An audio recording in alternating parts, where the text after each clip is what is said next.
Skull. And a Batter Skull is really the only ways to win 2 Inkmoth Nexus. So I'm guessing we're going to see some long, drawn-out games here. All right, well, let's see what Idoux can do. I really want to see this Grim Gray Ooze deck in action. It's interesting. I imagine his first few turns will be used just to set up his mana. He has a lot of coming to play tap lands, it looks like. But that said, once he gets his mana, it should be really exciting. All right, looks like picking up their hands, so they're ready to go. It's like Matt has kept his hand. Drew may be thinking about mulliganing.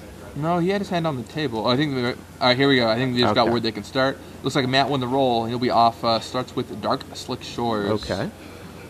Down comes a mirroring Dark Slick Shores for Drew, but I bet Matt does not know what's going on. No, Matt probably thinks it might be some sort of mirror match here, blue-black control. And Drew is going to keep it up with another Dark Slick Shores. There's Think Twice. Once again, allows you just hit land 3, land 4, get some spells going. Classic Time Spiral version. That's one I would play with for sure. I love the art on that. Definitely. And he draws a second Bloodline Keeper, it looks like. I'd imagine Drew's deck is probably pretty good against control decks, right? Now I think the jig is up. Turn 3 Civilized Scholar. Now he knows something's going on. Although it's kind of sick, right? You go like turn 3 Scholar, Surf for 5. Right. It's not a bad card in its own right. We also have 4-player command. But yeah, against control decks, they're going to go long. They're going to get a ton of cards into your graveyard, and then at any point, Ooze is just a kill. Exactly. Every Ooze becomes a must counter. Yeah, I mean, they just have to untap with it, right? Right. Actually, maybe not. Or not with Skithiryx, not wow. even, yeah. And plus, a lot of these cards are just solid, like Skithiryx. Yep. That can steal a game out of nowhere. Jace's Archivist can make sure you get back on cards. Right. It's a lot of weird cards, but they do work well together. Grimgrin is even like a beating in some situations. Not a bad card, especially versus an aggro deck. It can just take out their creatures. Yeah, and limited, that is a...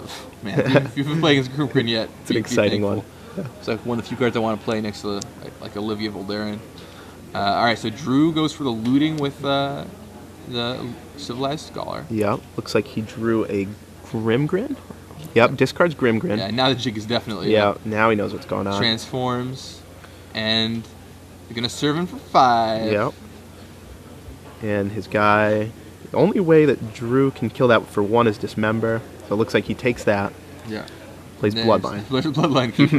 And now this looks like a super weird combination, right? And I bet you a lot of people would not know what's going on right now.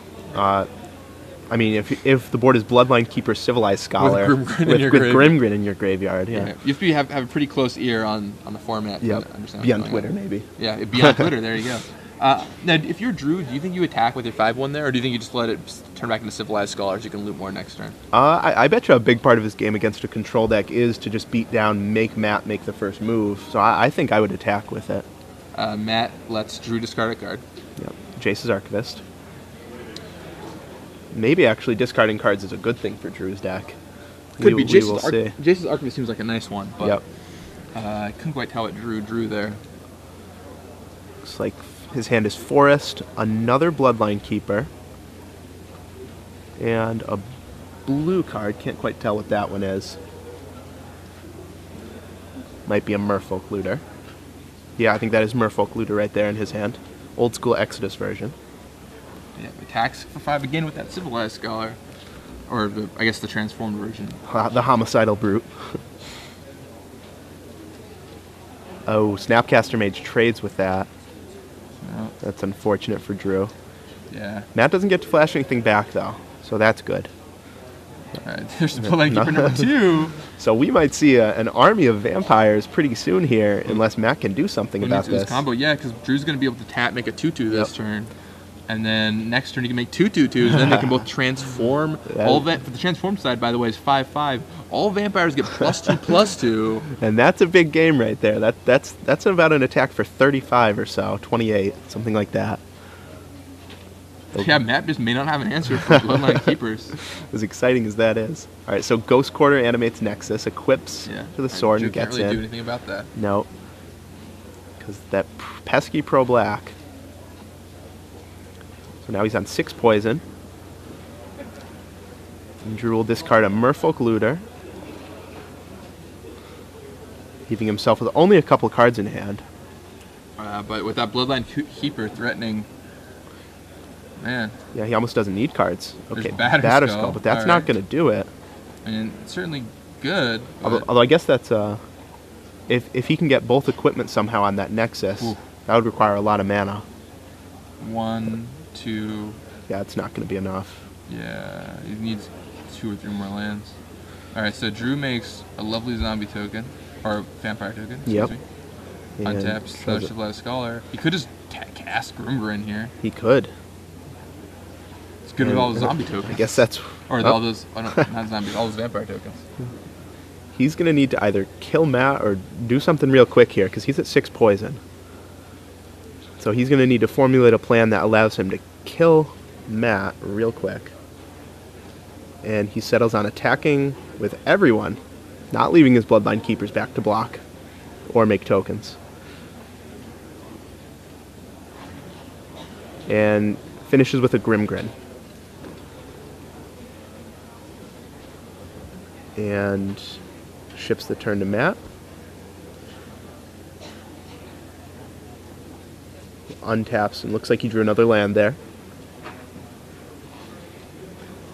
Plays his island. Yeah, it looks like he's just going for Inkmoth Nexus. Clearly not much Drew can do about it. I don't think Drew has a single spell in his deck that can properly interact with that. All his flying creatures are black and green, and he doesn't have any spells. Yeah. So this...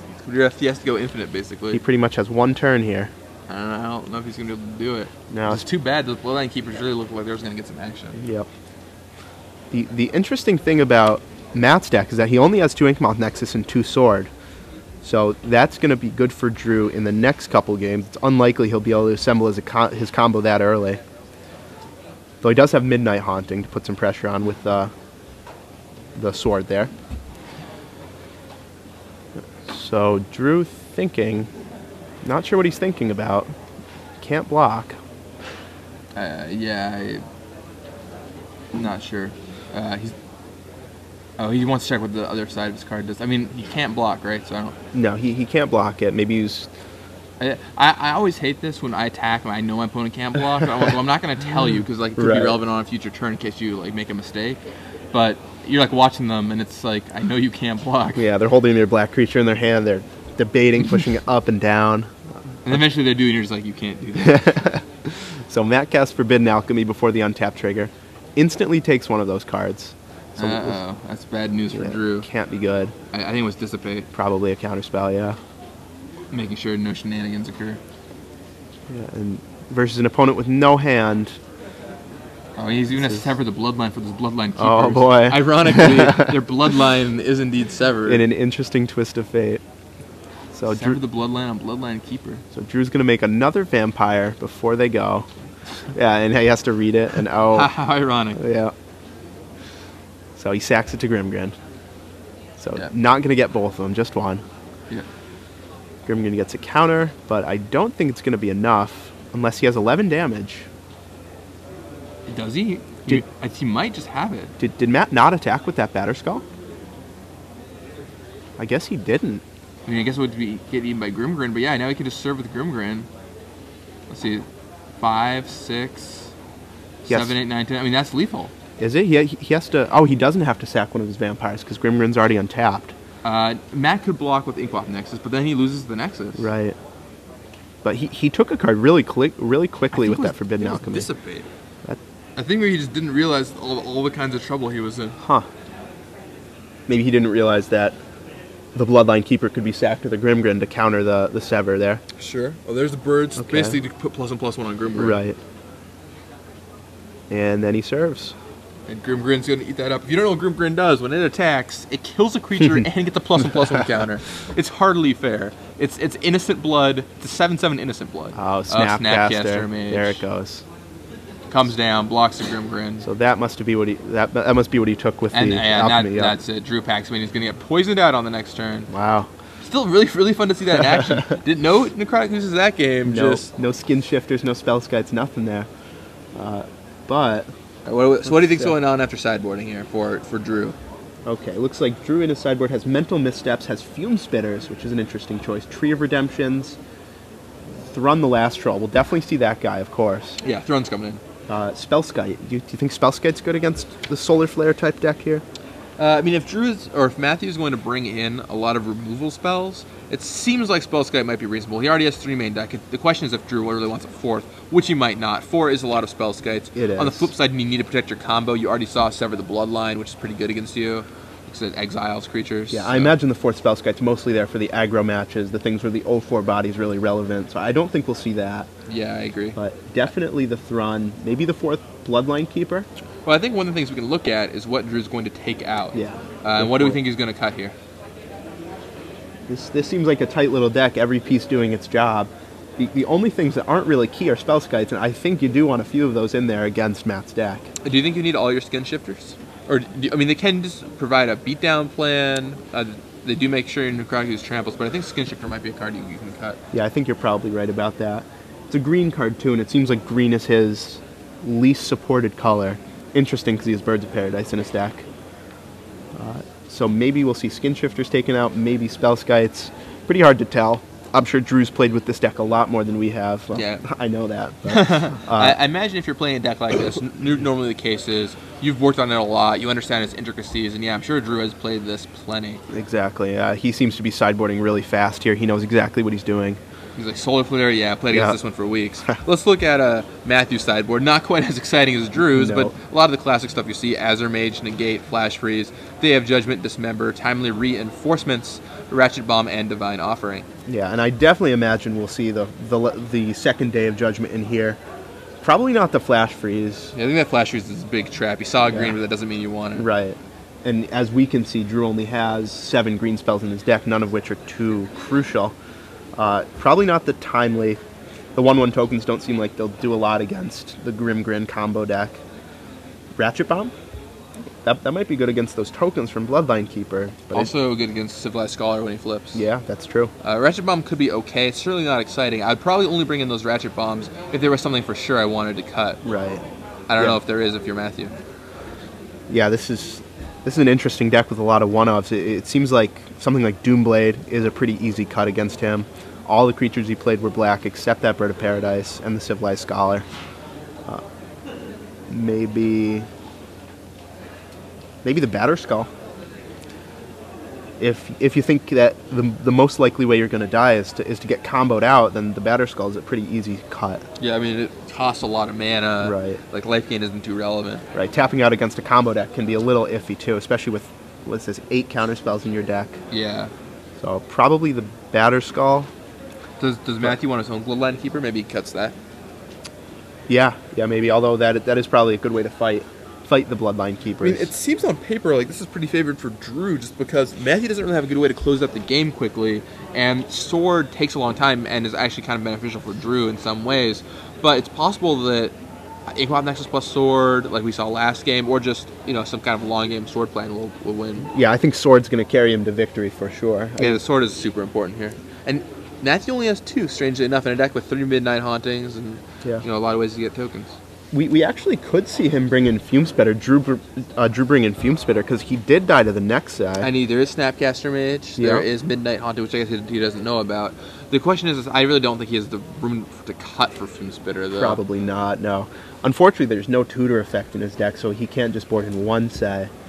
That would be perfect. There's no sort of worldly tutor effect in this format right now. Right. So it looks like they're shuffled up, and we're on turn 1. All right. Let's see what happens. Drew leads again with the Dark Slick Shores. Followed up by Isolated Chapel. We have a Swamp and a Spellskite. So we did leave in at least one Spellskite. Probably. I imagine he probably left in between 3 or 4. I think so, too.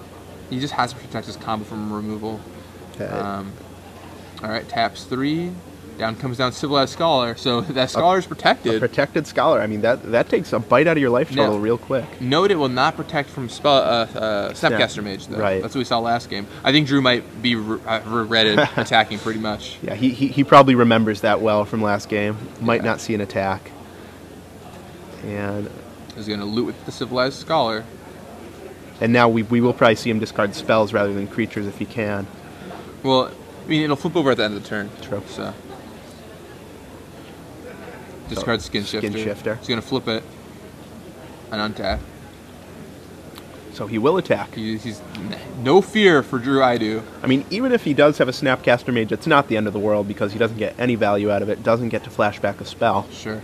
It just seems like if you're a Drew, you just want to keep looting, though. Right. Maybe he thinks the way to victory will be the beatdown against a deck like Solar Flare.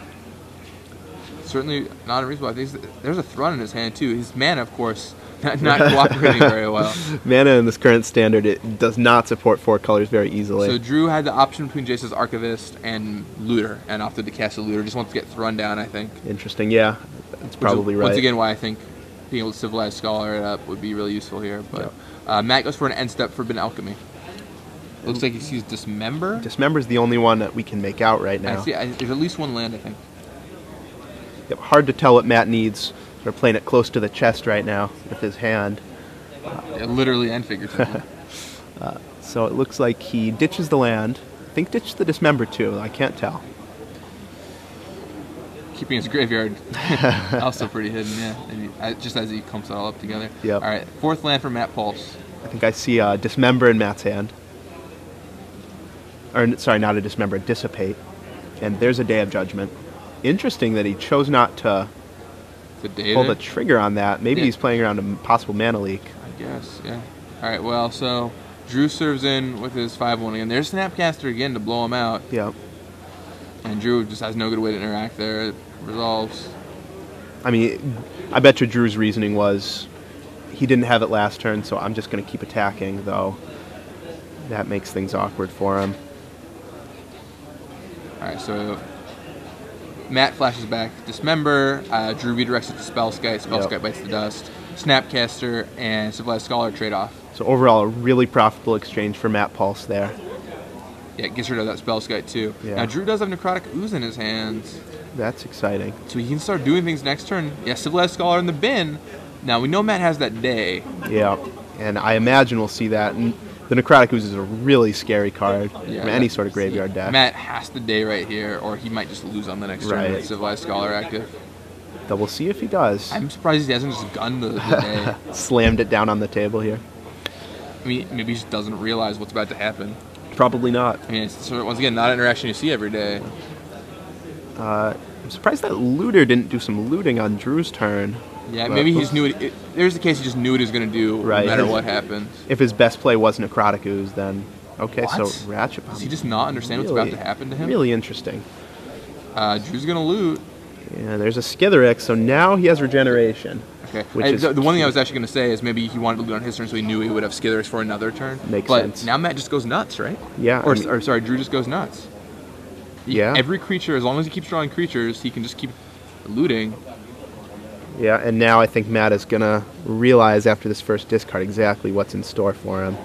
Untap, can't flip. So the thing is, you can't transform cards that aren't double-faced. Right. So you just get to keep looting. It does not turn into a morph. So now he's going to keep looting. Yep, Matt has no responses. Now, Drew can brick if he draws a bunch of lands. Yep.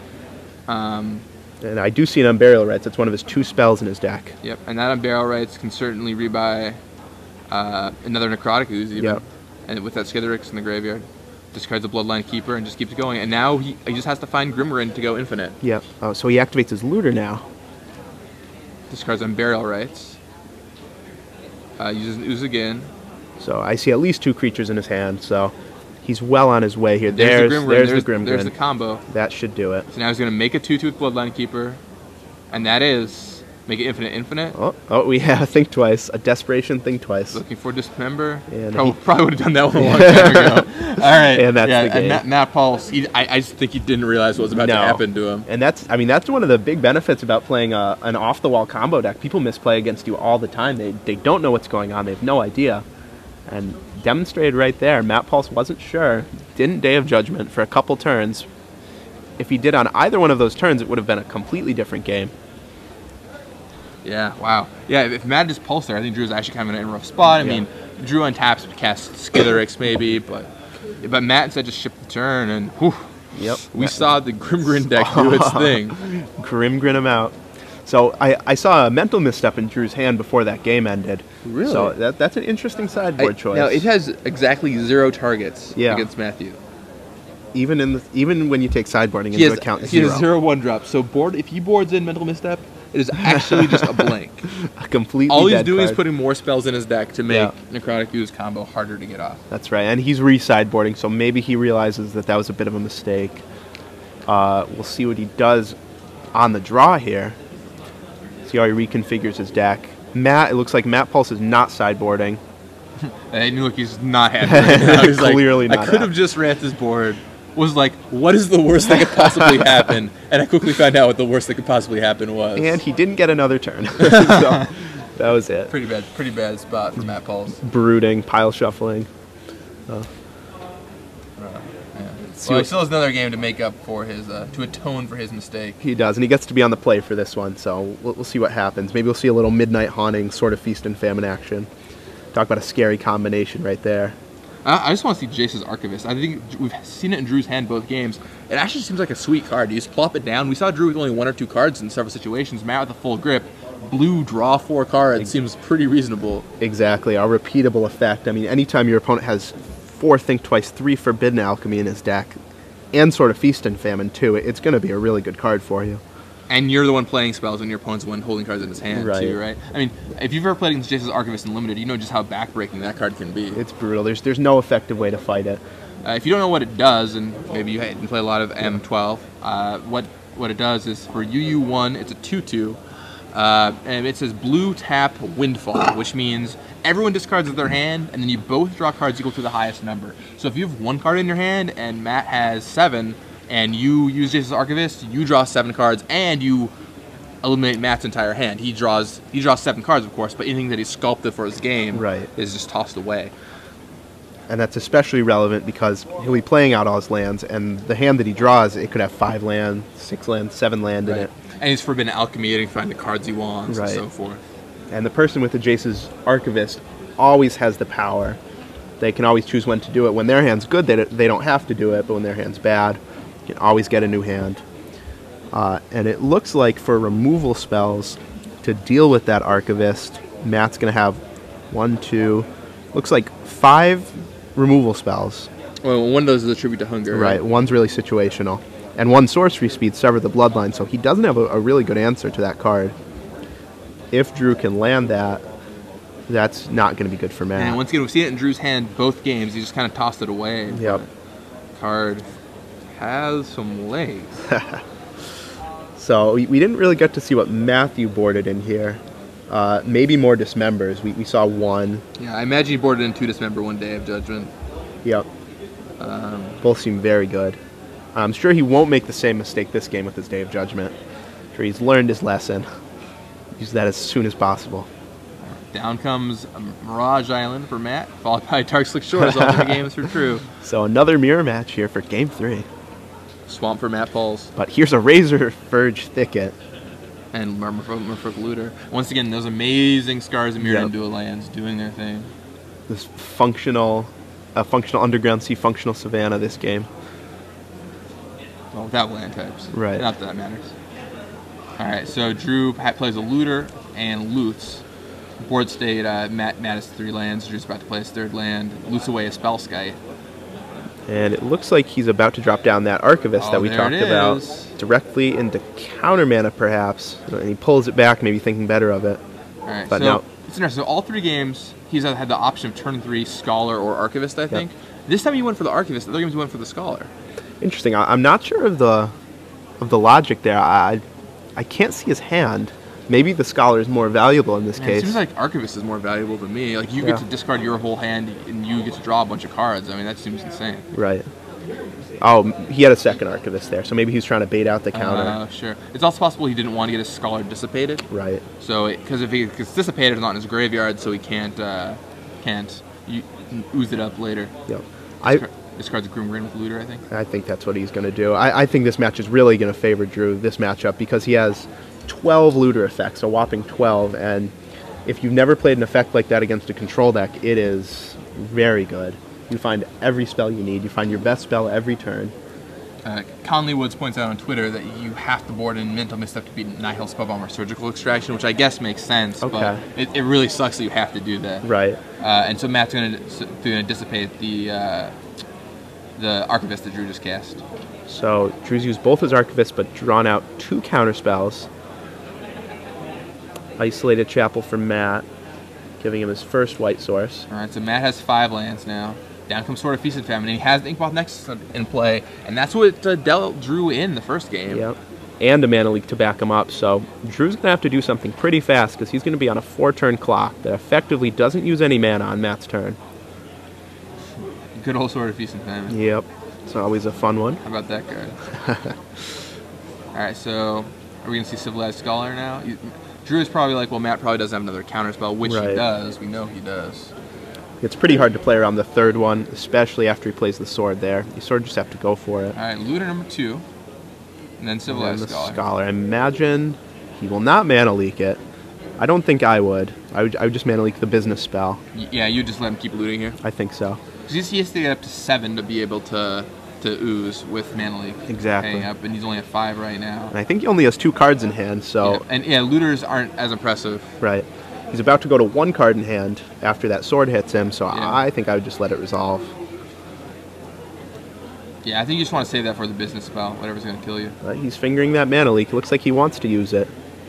He really does want to use it. And it's always tempting. You have like 2 mana untapped, like a reasonable spell. This is perfect. Your opponent's tapped out, but sometimes... Maybe you're going to draw a Grave Titan next turn. Or I guess you can't draw a Grave Titan. Doesn't have it in his deck, but, you know. Still. Details. So he's deep in the tank on this one. Seems like... I think Drew knows he has mana leak in his hand now. He has to at this point. Oh, Drew Day there. He doesn't have a second white source to blow it off. No, he doesn't. So it looks like his hand is Forbidden Alchemy, Mana Leak, Day of Judgment, and a 4th card that I can't tell. So he's just going to go for the equip, the swing, bring Drew to 3 poison. Discarding Birds of Paradise? Bird of Paradise, keeping Spellskite in his hand. Yeah, that seems reasonable. Although with the Telegraph Mana Leak, maybe you want the bird. We'll see. Can't quite make out what he drew there. Nope. Looks like Civilized Scholar? Could be. I think it might be blue, yeah. Yeah, Civilized Scholar. So Drew's going to loot, or Scholar rather. Draws an ooze, so that's good. That's another part of the combo. Yeah, if Drew resolves that ooze, he's in pretty good shape with all the looters active. Yes. The problem is at this point resolving that ooze. So he discards the Civilized Scholar. Transforms that. He's not going to win this race if he tries to attack. I'm not sure I like that attack. Yeah, I don't like that attack either. I mean, you want your looter around, I think, and you have Scholar in the graveyard already, so there's like no incentive to get blown out. So he's not going to loot. He's instead, looks like he's just going to cast that ooze. Right into that mana leak? Yeah, the Telegraph Mana Leak. I mean, he had to know that Matt had it. I mean, I guess the plan then, there's for Alchemy for Matt. I guess the plan that Drew is on is ooze now, draw out the mana leak, and then loot a bunch later. Because his ooze isn't going to get discarded to that sword in a couple turns. That's true. He just has to go for it. And it looks like Matt just Forbidden Alchemy'd into yet another mana leak, so this is going to be really rough for Drew. Yeah. And again, the Sword of Feast and Famine and the Nexus just going to town on him. Yep. That is the thing. And there's another Nexus, or sorry, pulls the Nexus back. Now Drew's just going to mill 2. So now he has everything he needs in his graveyard. He just has to resolve an ooze, which is not going to be easy. He pretty much just needs to runner ooze here. And once again, I don't like that Civilized Scholar attack on the last turn because he can loot one less time. No, I mean, Matt being at 15, it's just not going to do it here. Unless Drew thinks he can draw into something like a Fume Spitter. But even still. Alright, so Midnight Drew Haunting. attacks, and Matt casts Midnight Haunting. Yeah, Homicidal Brute's just looking really, really bad here in the graveyard. Looking very homicidal. Very suicidal. Yeah, that too. So now we'll see what Drew does. Yeah, he's just going to loot a couple times here, try and find an ooze. Oh, was that black card he just got? The Bloodline Keeper? I guess. No, Skithiryx. Okay, so he has all the tools in his graveyard. And that needed to be an ooze, I think. What about the birds? I would keep the birds, right? Birds still can't block a sword, though. Yeah, it just gets you up on mana. Yeah. So he keeps the looter. I think I want the birds there so that... Oh, no, you can't get up to 7 either way. Yeah, I think Drew is dead. Yeah, I think he might be drawing dead here. Which is too bad for Drew. I really wanted to see his deck combo off again. Yeah. He's going to need a Fume Spitter if he boarded it in here. I think this is his only out. We'll see. Let's see. Island, loot, find Spellskite. Not going to do it. That's not good enough. Taps looter, draws. Land, discards. Taps and looter, last draw. draws. And that's it. game. Wow. Close matchup, but once again, Inkmoth Nexus takes it down twice. The power of the Sword and Feast and Famine. Yeah, we were talking about that earlier. Display, yeah. This card's kind of vanished. But it's still pretty good, especially with Inkmoth Nexus Midnight Haunting. Those two just push it over the top right there. What do you think